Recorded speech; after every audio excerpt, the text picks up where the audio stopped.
Tanpa PVN, tanpa proxy, kalian sudah bisa menonton video apapun, bebas tanpa blokir hanya menggunakan aplikasi YouTube teman-teman. Jadi di video kali ini saya ingin memberikan sedikit tips atau cara.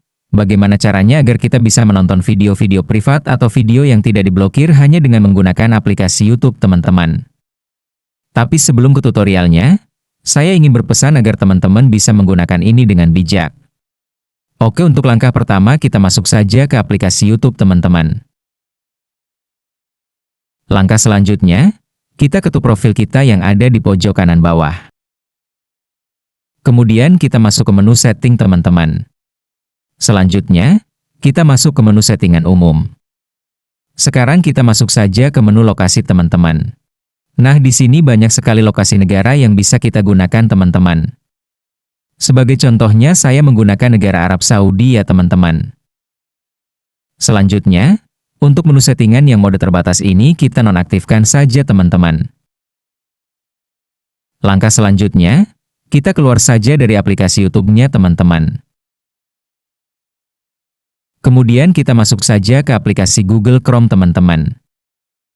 Di sini kita harus masuk dulu ke situs Google Translate untuk menerjemahkan kata kunci dari video yang akan kita cari nanti di YouTube teman-teman.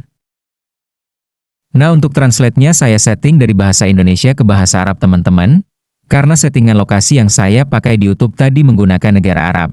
Nah, di sini saya coba translatekan kata kunci video viral saja. Ini sudah tertranslate ya teman-teman, jadi langsung saja kita copy terjemahan yang bertuliskan bahasa Arab ini ya teman-teman. Langkah selanjutnya, kita balik lagi ke aplikasi YouTube teman-teman. Lalu kita masuk ke kolom pencarian. Di sini langsung saja kita pastikan saja hasil dari kata kuncinya video yang kita copy tadi.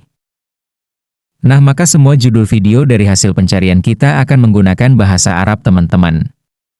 Dan ini semua bisa ditonton ya teman-teman, tanpa ada satupun video yang terblokir.